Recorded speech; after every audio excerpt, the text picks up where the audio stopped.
Welcome to this week's edition of the Maza's Musings podcast. This week we are actually turning to the dark side as Disney fans, and we are going to be talking about some Universal Studios. We have Kelly and Destiny from We Do Travel Right joining us to talk about all things Universal, so that if you are planning or thinking about a trip to Universal, you have a little window into some of the insight that they can provide. And they'll talk about some of their favorite rides and attractions, some of the ins and outs of planning a Universal vacation and how that might differ from a Disney vacation, and all kinds of other things that, honestly, as they were talking, more questions popped up that I sprung on them. We'll also be doing a little contest with this episode to see how closely you're listening. If you can tell me how many times I play the Harry Potter theme throughout this episode, you'll be entered to win a prize. You can send me your responses on social media. We have the Maza's Musings podcast Facebook page. We're also on Twitter, Instagram, and Threads at Maza's Musings Pod. Or you can send me an email at mazasmusings@gmail.com. You can use any of those to submit an entry, or you can also comment on Spotify directly. If you're listening on Spotify, there is a comment feature on the app, so you can provide your answer right there in the comment section. Thank you to everybody who has been listening to this podcast, who has signed on for the newsletter. And of course, if you'd like to support us a little bit extra, we do appreciate if you'd buy us a blue milk. You can find links to how you can give us this delicious and nutritious drink that will help us grow on our website, mazasmusings.wordpress.com, or on our Facebook page. Now that we've gotten all that said, let's talk about some Universal. And here we go. Donald, wake up! It's showtime! Don't forget the orchestra. Ah, there you are. And just in time. Mom says there's even more magical stuff now. For those of you standing, please hold on to the handrails throughout our journey and stay clear of the doors. Hang on to them hats and glasses, cause this here's the wildest ride in the wilderness. And here we go!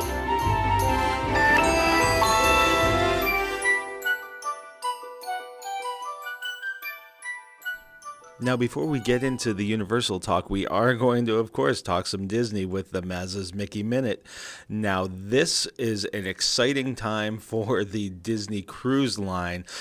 Just recently, the Disney Treasure was put out into the open ocean. It made its way to open water for the first time through the Ems River from the Meyerwerft shipyard. And now it's getting ready for its debut, which is going to come, I believe, in December. Now, of course, this is a ship that, just some of the concept art just looks spectacular. The Grand Hall for this particular ship looks really stunning, all the way down to the statue of Aladdin, and the decor really kind of encompasses Agrabah. So it's really, really stunning. Of course, there are some other new features, like they're incorporating some Coco into this. There's Plaza de Coco, which is the theatrical dining experience. There's also going to be all kinds of cool lounges, the Skipper Society, the Periscope Pub. And of course, the water slide, the Aquamouse, is going to be part of this. And this one is going to be Aquamouse Curse of the Golden Egg. And of course, the theater shows look outstanding. There's going to be Beauty and the Beast, Disney Seas Adventure. And of course, there's going to be the Pirates Rockin' Parlay Party. And the dining just looks outstanding as well. We'll have Worlds of Marvel, 1923, The Rose, Palo Steakhouse, and Enchanté by Chef Arnaud Lallemant. Sorry for the chef if I butchered that name. So yes, this is supposed to embark on a maiden voyage for a 7-night Eastern Caribbean cruise from Port Canaveral on December 21st of this year. Now, this ship just started getting built, if I am not mistaken, in January of 2023. And to me, that's just an outstanding and astounding turnaround for a ship of this kind of scale. So obviously, if you've seen the specials on how they build these ships on Disney Plus, they will do a lot of the work while the ship is at sea. So if you haven't seen that, I can't remember the name of it off the top of my head, but it truly is fascinating. I encourage you to watch it. I think that I benefited from seeing it after I'd been on the cruise, and I gained a better appreciation for all of the things that I experienced while on the cruise. So I encourage you to give that a watch, whether you've been on a cruise or you're thinking about being on a cruise, or even if you just want to see how cool things happen and how they create the Disney magic on these ships. It's truly something that is almost mesmerizing, and it really, the work that the Imagineers do is awe-inspiring as always.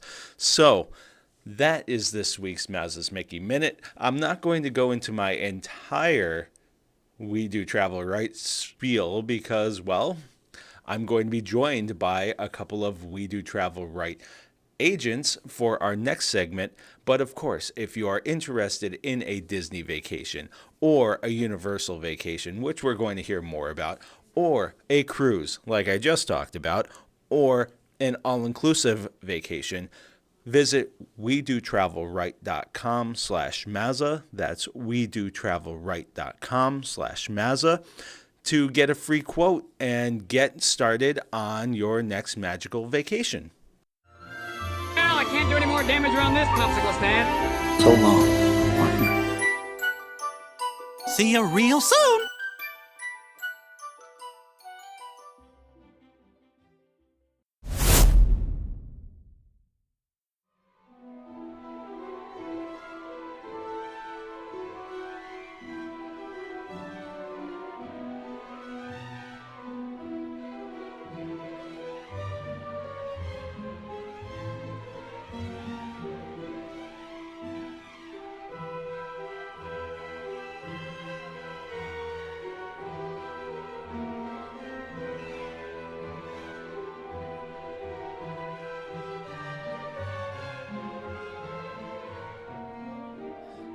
Welcome, everybody. I am here with Kelly and Destinie, who are our resident experts on Universal, all things Universal. Obviously, we've talked with Emily from We Do Travel Right a lot about Disney, but now we're kind of, I don't know, it kind of feels like I'm going to the dark side here, talking about some Universal. So this is basically going to see how the other half lives, or at least vacations.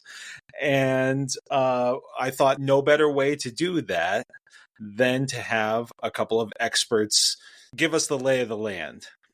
So Kelly and Destinie, if you'd like to introduce yourself, tell everybody a little bit about what makes you a quote-unquote Universal expert, and where people can find you.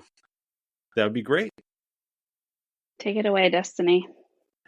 Well, I'm Destinie, and I guess Universal is my other go-to. I mean, Disney, yes, I love it, but I'm a Harry Potter girl, so Universal is my heart. I've been doing Universal for a few years now, and I can say I'm an expert because I go pretty often, and I keep up to date on the trainings and all of that. And my handle is Muggles in Tomorrowland on Instagram. So the name tells you it all. All right. I am Kelly. I also am a huge Harry Potter fan. My handle is Kelly Dreams of Disney on TikTok and Instagram, but don't let that fool you. I love Harry Potter just as much. I would say of any character, Harry Potter probably trumps Disney for me. I also go to Universal quite a bit solo or with my kids. Destiny and I were just there together in May. But also keep up to date on trainings, read all the rumors about Epic Universe, super excited. And I love thrill rides. So that's one thing I think that really draws me to Universal besides Harry Potter. Now, you mentioned that you guys had been in May. What were some of the big things? Was there anything new that you guys were able to experience in May that you really came away with a great feeling about?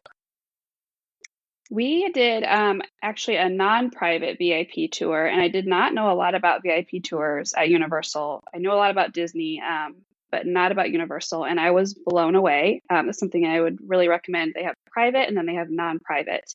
And we did the non-private, and we had hosted breakfast. Lunch was included. It was delicious. Our guide was amazing. We did tons of rides, and it was just our small group of like 12 in each group. Got some behind-the-scenes stuff. So I had never really talked about it with my clients or knew much about it. So that was kind of, I might say Universal kind of does a little bit better than Disney. I was really blown away with that. And the cost is actually pretty affordable on those tours. Yeah, it was pretty fun. The DreamWorks area wasn't quite open yet when we went, but I went in July and it's just amazing for the little kids. So there's something for everybody there, really. Now, you guys having experience and really loving Disney as well, I think you guys can be good authorities on this.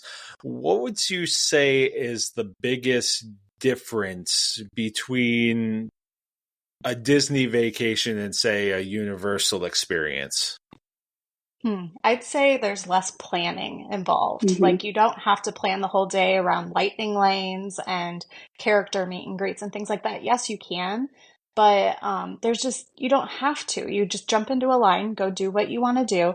There's express passes, which you don't have to have a certain time for. You just hop in that line and you get basically right onto the ride. So that's what I think is the biggest difference in the two. I don't know, Kelly. Yeah, it just feels a little bit less pressure to me. Like Destiny said, dining reservations are not high pressure to get. You can walk up to restaurants and get in without a dining reservation. The express passes, again, no scheduling. You just show up to the line. And it's just a little bit more go with the flow. Of course, they have the advantage of having just the two parks side by side right now. So it is easier to park hop. It's a lot more convenient. So, just technical wise, it just makes it easier, a little bit more go with the flow, I think, especially with kids. But yeah, it's just kind of a different vibe. Of course, I love the planning of Disney. That's one of the things I love, but a little bit more low key at Universal. Now, I'm sorry, what was the pass system called for Universal? Like the Express Pass? Express Pass. So how exactly does that work, and how does that differ from Disney World, for example? So depending on where you stay, if you stay at a Universal Premier hotel, there's 3 right now that the Express Pass will just automatically come with. So it's a huge perk to stay at one of those hotels, just automatically comes. You can buy it per day in the park. You can add it to your tickets, but basically you just add it onto your tickets or purchase it in the parks. You show up to the Express Pass line, you wait in a shorter queue or jump the line and get right in. There's no scheduling the rides in an app like you do with Disney. Excellent. Now, what are some of the biggest mistakes or things that you might warn people about if they're a first timer? What are some of the things that could be pitfalls for people in terms of when they're planning a trip to Universal that you might want to avoid that? You might want to think about this when instead of just plunging in. I think one thing people don't realize that we talk about a lot is the ticket type that you're purchasing. You can buy a 1 park per day ticket, or they have what's called park to park.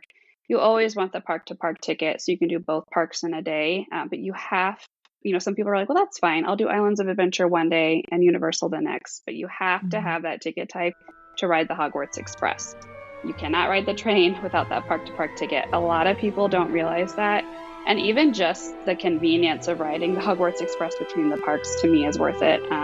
So I think that's the big one that people run into. They don't realize. Yeah, I agree. Or trying to do it all in just one day. I think Hmm. you need multiple days to be able to go. Like us, we've been several times, so we could probably just do it in a day. But if you really want to see everything, you have to have at least 2 or 3 days. I So agree. Even, yeah, when we were that last there, I didn't even feel like 3 days was enough, and we go all the Hmm. time. So, Yeah. So, what are some of I know that there's some stuff that's in the works, and you had mentioned the DreamWorks area, but what are some of the big attractions that are at Universal, the things that draw people in? Uh, for the listening audience, I haven't been since I was 8 years old. So I think like the Back to the Future ride was a big thing right then. And they had a hmm 3D Terminator show. So, it's been a while. So, what are some of the things that people are going to Universal for right now? you I want think to talk there's a about Harry lot. Potter? Yeah, I Hmm. mean, the Harry Potter is just so immersive. Both sides, you have Hogsmeade on the Islands of Adventure side, and it's got Hagrid's, which is my favorite ride, most people's favorite ride, and the queue is so long because people just love it so much. And then the Forbidden Journey is over there and all that. And then you have, outside of Harry Potter, you have Velocicoaster on that side, which is probably Hmm. my second favorite ride. Kelly and I just rode it on her birthday, front row Yeah, front seats, row. Hmm. and it only has a lap bar on it, but you go upside down a few times, and they say like you're airborne for 12 seconds. I think your bottom is Hmm. off of the seat. And so people really love this ride. And then on the other side, on the Universal side, you have the Harry Potter again, you have Green Gots and Diagon Alley with like Weasley's shop, and you have the butterbeer, you have the shows, all of that. I think those are probably the things that people go for the most. I agree. And then, of course, all the Minion stuff is great for younger Mhm. kids. It's not thrill rides, but it's great for younger kids. The addition of DreamWorks with a lot of like outdoor playgrounds Mhm. and play spaces. There's like a little splash area. I think is really great for younger kids and families. Mhm. Velocicoaster is my favorite, but just being in the wizarding world and experiencing it, like Destiny said, is Mhm. completely immersive. Universal did it right for sure. It's an experience.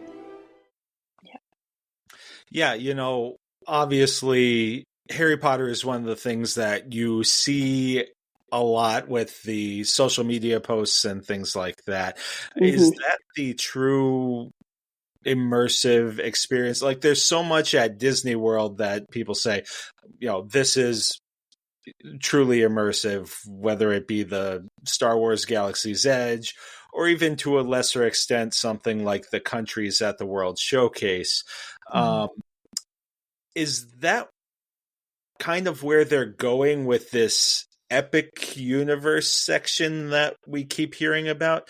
Because from my perspective, as a Disney goer, the biggest thing that I hear about is, well, how is Disney going to respond to Epic Universe? And I'm not really sure Hmm. exactly what Epic Universe is all about. So is this going to tie in more of that immersive kind of stuff that we saw with the Harry Potter elements at Hmm. Universal?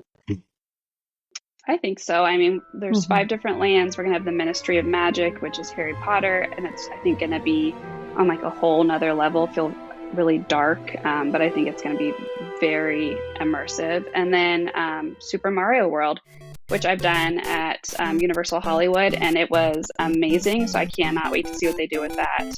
But it really felt like you were there. You're in one of the games. All the attention to detail.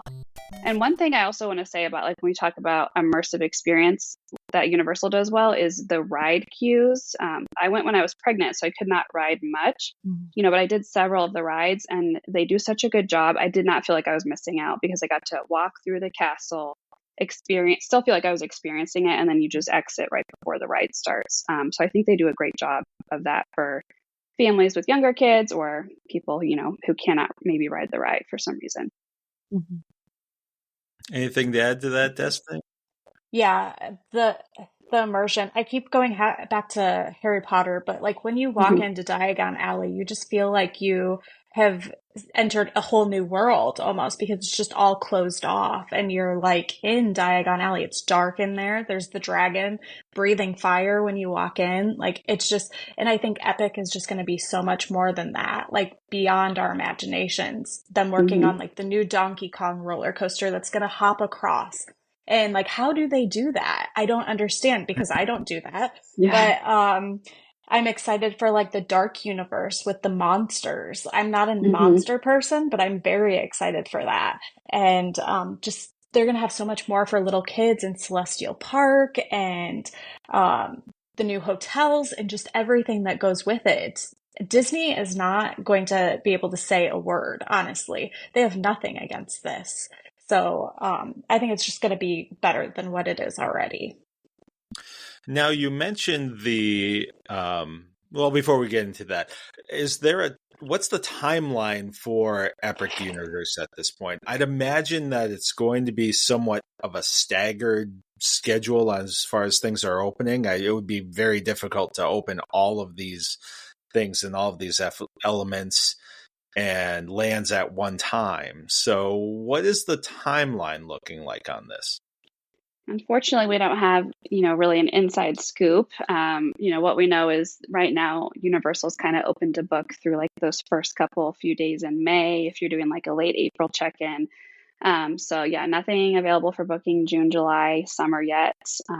So I would expect some type of announcement, maybe not opening, but some type of announcement, late spring, early summer. I don't know, Destiny, do you have any thoughts on that? Yeah, they don't give us much to work with, honestly. Yeah. Sometimes the public knows before we do, unfortunately. And so we do know a few things that unfortunately we can't share, but just the way that it's going to work. But I think everything's going to open at the same time. And the hotels will be before the parks. But the parks, I think it's just going to open all at once and just be one experience. But I don't think you're going to be able to get through it all in one day.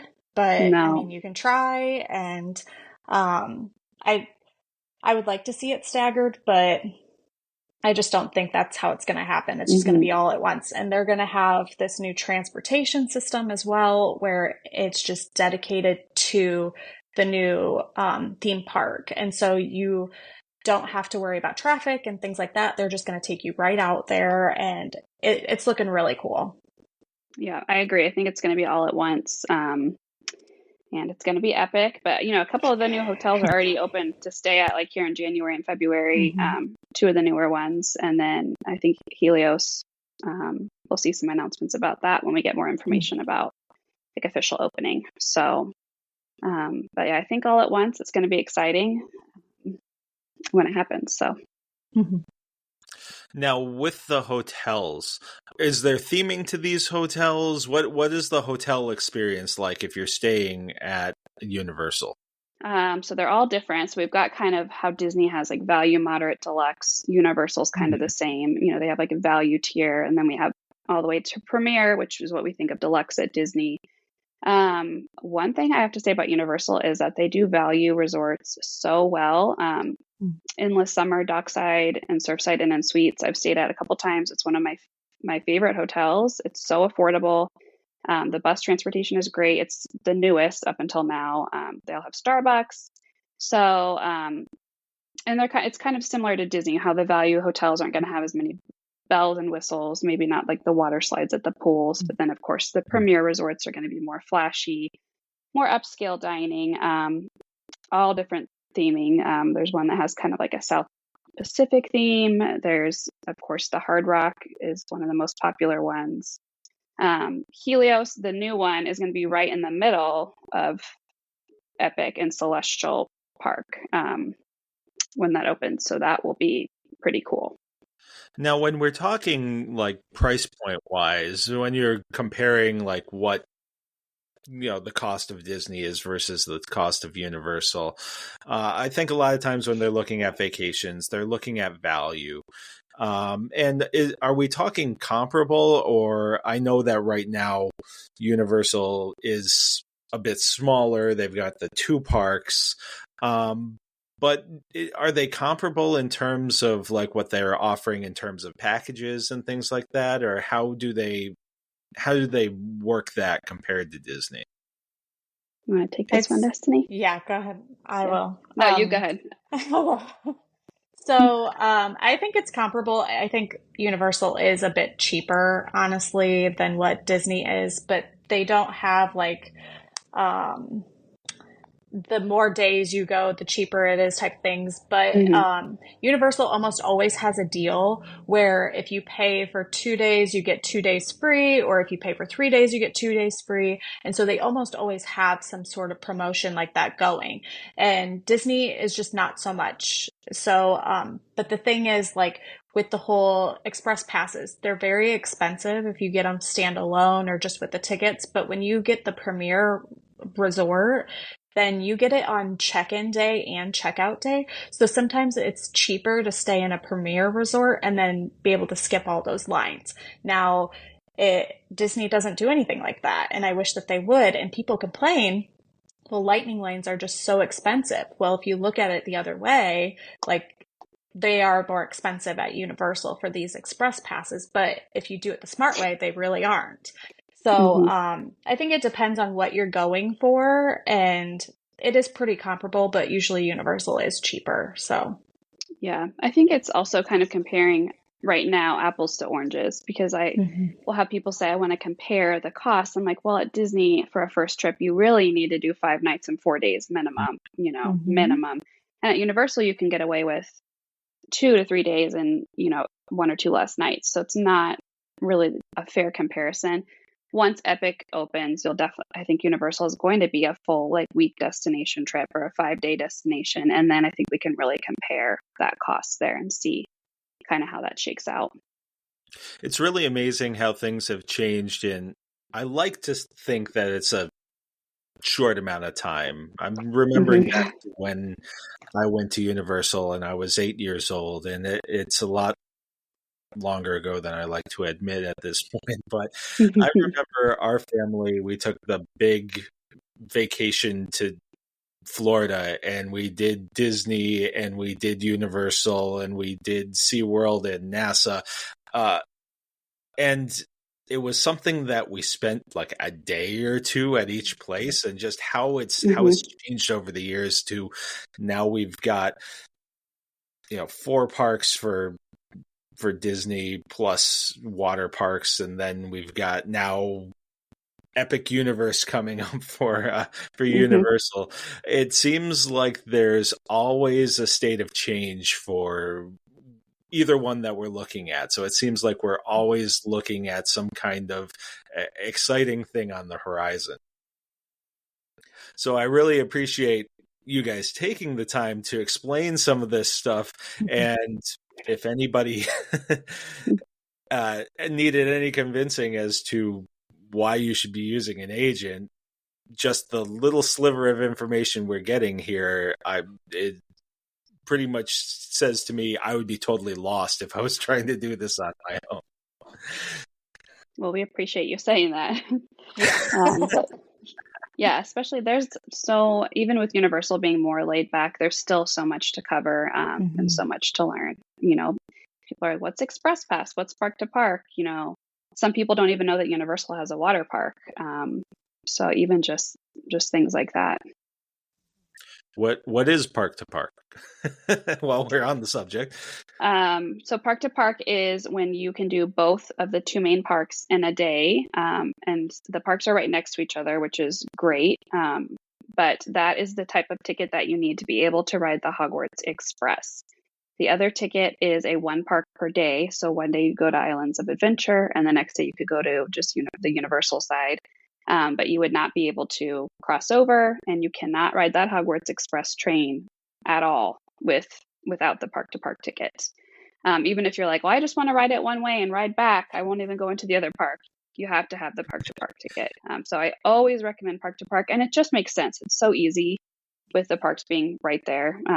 There's no Skyliner or bus to ride. You just ride the train or walk, I guess, if you want. But it makes sense. Very savvy on Universal's part too, to split up the Harry Potter elements so that you have to visit both parks and soon all of the parks. Yeah. So I'm assuming that the Hogwarts Express is not going to be extending all the way to Epic Universe. No, I wish. Wouldn't that be cool? Yeah, that would be something. So is there anything else that you think that people really need to know if they're planning a trip outside of, hey, you should really be using an agent?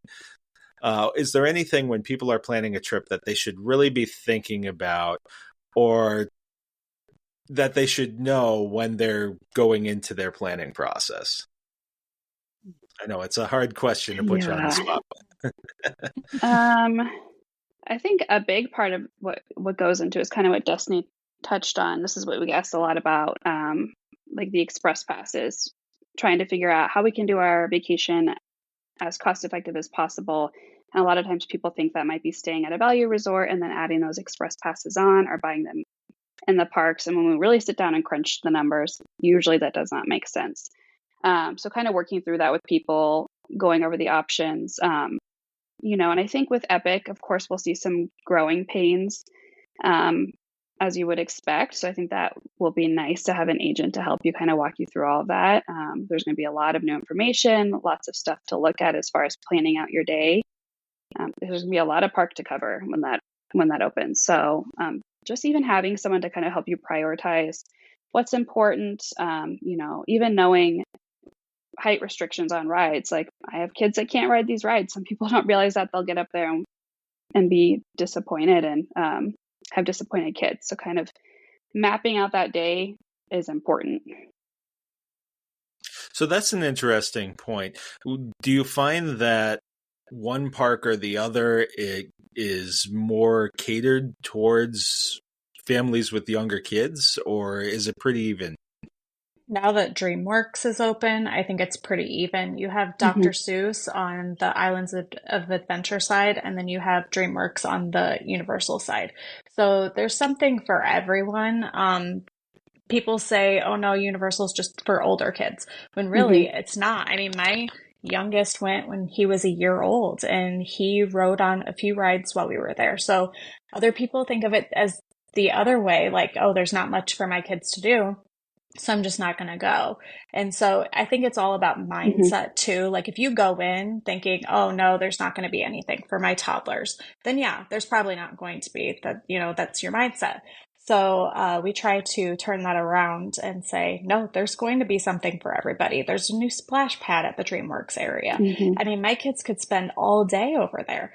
So, but then again, like, I have a 12-year-old who's just going to want to go on the big ride. So, I mean, there's something for everybody, really. Yeah, I agree. I think Universal really took a look at that and listened, because that's something people say all the time, like you said. So the addition of DreamWorks, I think, was kind of a response to that. But even the immersive theming, like we talked about, we went with my younger son when he was 6, and he could not do a lot of like the Harry Potter stuff, but he loved just being in the area. There's great shows. We went at Christmas. There's so much to see and do. All the Minion stuff is great for little kids. So there really is a lot to do. I think, like Destiny said, you have to kind of have an open mind. I have clients too that say, I have a 14 and a 16-year-old. There's nothing at Disney. Disney's for little kids. And I'm like, that's just not true. I also have a teenager. I have kids ranging from 2 to teenager. So they love both parks. So I think really if you have an agent that helps you find what to do, or you are open-minded, there is plenty to find at either park. So I know you're wearing a Slytherin shirt, yeah, Kelly. Backwards, but you can see my snake up there. Yeah. So if you had to pick one aspect, whether it be a ride or some other part of the Harry Potter Hogwarts Diagon Alley offerings, what would you say is your favorite? Hagrid's motorbike is amazing. Like Destiny said, I think most people would say it's the best ride at Universal. I would agree. I'm a Velocicoaster girl is my favorite ride, but I do love that. But I would be happy to not even do the rides and just be over there and be in the atmosphere, especially if you go in the holidays, when it's not as hot, and just having a butterbeer and walking around and going in all like the little shops, it really feels like, you're in Hogsmeade or Diagon Alley. It feels like you're there. Everyone's running around in their robes and has their wands, and there's all the interactive stuff that you can do with your wand, which is really fun for the kids. That's another thing. My kids could be there for like hours with their wand, like doing spells and all that stuff. So I think just the experience, like it just feels like you step inside of Harry Potter world.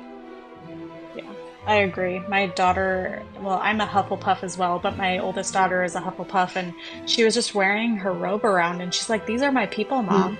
And I just love that she feels included in this, and that's exactly what they're trying to do at Universal, is to include everyone and make you feel like you're at home. And it's cool to step out of the books or out of the movies and just into the actual world of it all, and how many different butterbeers you can get.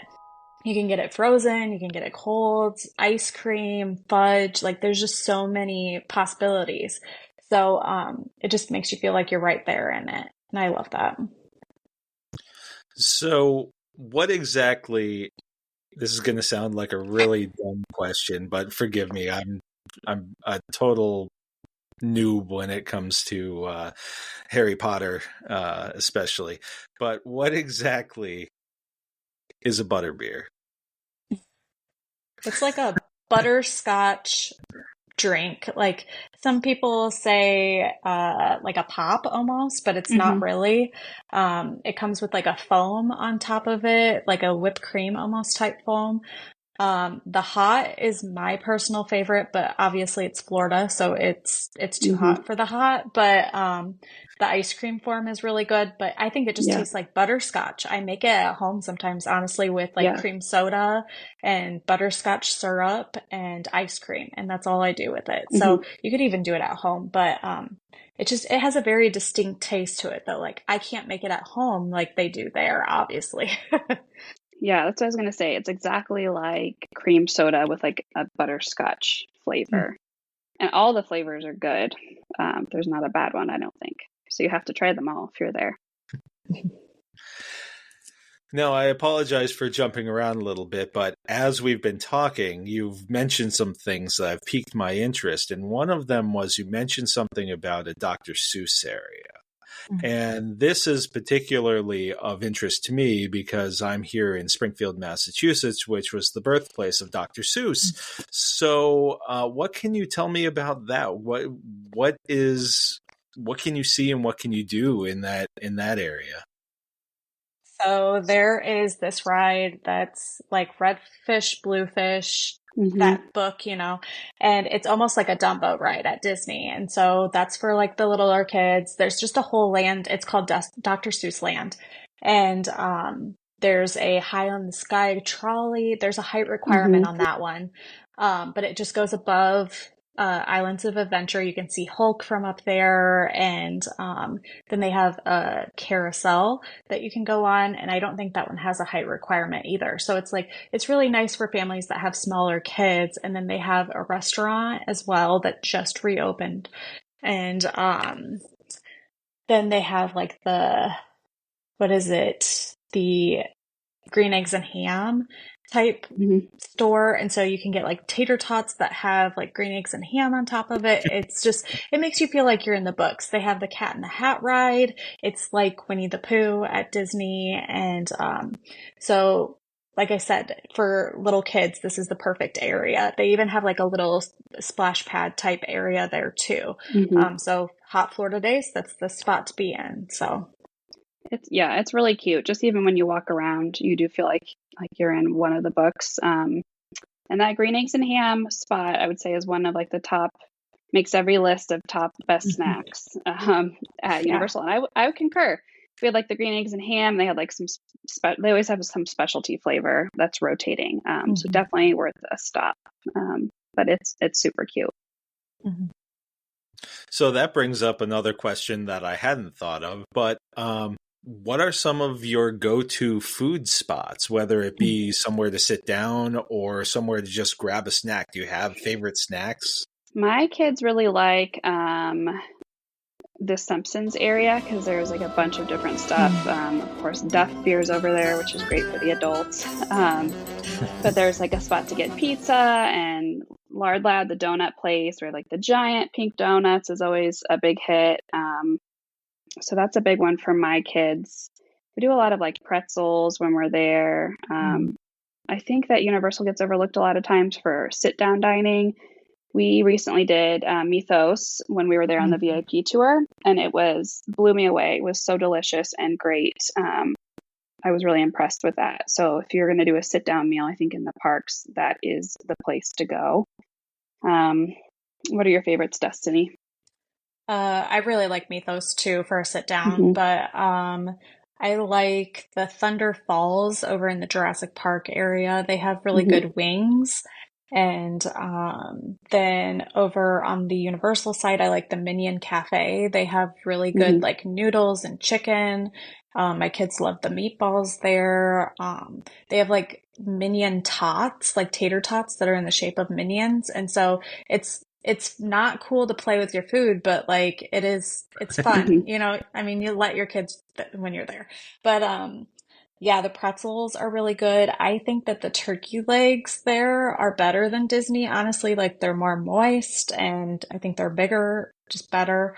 The pink donuts, of course, love those. I mean, I could find a snack anywhere I go. People rave about the crepe stand. I've never had one there before. I love crepes, but they have like savory ones and it just doesn't sound right to me. So I try to stay away from it. You can find something everywhere. So, and now, especially, sorry, go ahead. Sorry, no, I just was going to say in City Walk, you know, right outside of the parks, which, you know, I would equate to is Universal's version of Disney Springs. So many good restaurants and quick service and snack stands. So there's really tons of places to eat. Now, you both mentioned Mythos. What kind of fare are they serving there? Describe it as like, I don't know, Mediterranean. I know there was a couple of the girls had like a scallop dish. Someone had a really good steak. I had the fork and knife grilled cheese, Me too. which I always, it's always on on like the must eat lists for Universal. And I had never had it, but I had always wanted it. We just had never made it there because we always had the kids. And it was like a giant grilled cheese sitting in a big thing of tomato soup. So you really do have to eat it with a fork and knife. But I also had like a delicious chopped salad. We had a bunch of dessert that was so good. And I don't think anyone had a bad meal. It was really great. Yeah, their spanakopita, or however you say that too. It's like the spinach artichoke dip is really good. And then the balsamic chicken sandwich. That's probably my favorite there. And their fries, like, I don't know where they get their fries from, but they're good. I saw like one or two people order burgers too. So there was like, because I specifically looked at the kids menu too, because my husband was jealous because we've always wanted to stop there. So I said, next time we'll go. And they did I looked at the kids menu, stuff that was kid friendly, that the kids would eat too. All right. Well, I really want to thank you guys for taking the time to kind of give me an introduction to Universal. I'm sure I'm going to be going there soon with my wife's love for Harry Potter. I might wait until she's had the opportunity to introduce our daughter to it. She's 6, so we're not quite there yet. So by the time that we'll be going, I'm sure Epic Universe will be in full swing and I'll have a lot more questions for you guys. But I want to thank you very much for being a part of this today. Is there anything else you wanted to add? I will add your information, how people can find you on the socials, etc., in the show notes. But if there's anything else you wanted to add in terms of how people can find you, any content or anything that you've done recently that you think people would really enjoy, anything you'd like to add, go ahead and let us know. Yeah, we do have an Instagram too that's dedicated just to Universal. It's called We Do Universal Right. Of course, Emily has We Do Disney Right, but we've really worked on this. We just hit, I think, 5,000 followers, and it's just dedicated to this. And so any news will be there, and we work really hard on it. So go there. Yeah, there's a lot of great content on there. Pretty much what like Dusty and I would be showing from our trips is also over there on that page. So it's a really great way to kind of preview what's happening with Epic, what's going on in the parks, and also get in touch with an agent at We Do Travel Right if you want to work with one. So, all right. Well, thank you again. And as someone who has used We Do Travel Right for my Disney vacations, I can highly recommend the service. And obviously, one of the biggest perks on top of all of the expertise you get is the fact that you're not paying anything extra for the service. Like whether it's Disney or Universal, it's built into their prices. So you're paying for the use of an agent, whether you actually use one or not. So it really seems like a no-brainer to use one. So I encourage anybody who is interested or curious about a trip to Universal to check out We Do Universal Right. And certainly, I'm sure that there's some great content that's going to be coming out, especially as we find out more and more about Epic Universe. Thank you again for being a part of this. This was great. A lot of great information, and I learned a lot, and I had a lot of fun listening to all of the various aspects that make up the very beginnings of the knowledge that is needed to to put together a Universal vacation. So thank you very much for the time tonight. Thank you for having us. This was fun. Yeah, it was.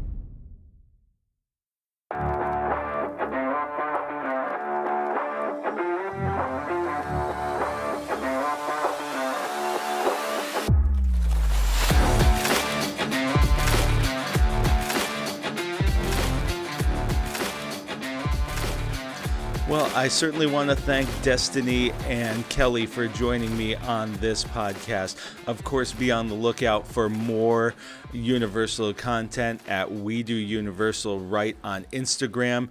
You can also follow their individual Instagram accounts, Kelly Dreams of Disney and Muggles in Tomorrowland. And of course, if you are interested in a Universal vacation, you should use an agent. It is free to use, and it takes away so much of the stress of the planning, especially if you are new to something. Having somebody with the expertise is just so valuable. So you can visit wedotravelright.com/Maza. That's wedotravelright.com/MAZA if you are at all interested in finding out a little bit more about a Universal vacation. Again, I'd like to thank everybody who has taken the time to listen to this podcast and leave a rating and review. Of course, rating and reviews help boost us in the algorithms that make the podcast more visible to more people. Also, interacting with us on social media or just telling people via word of mouth is all great ways to help us reach more people, help this podcast grow, and just generally have more fun. I love interacting with people, so if people want to shoot me messages or comments, I love to see them. I try to respond to all of them.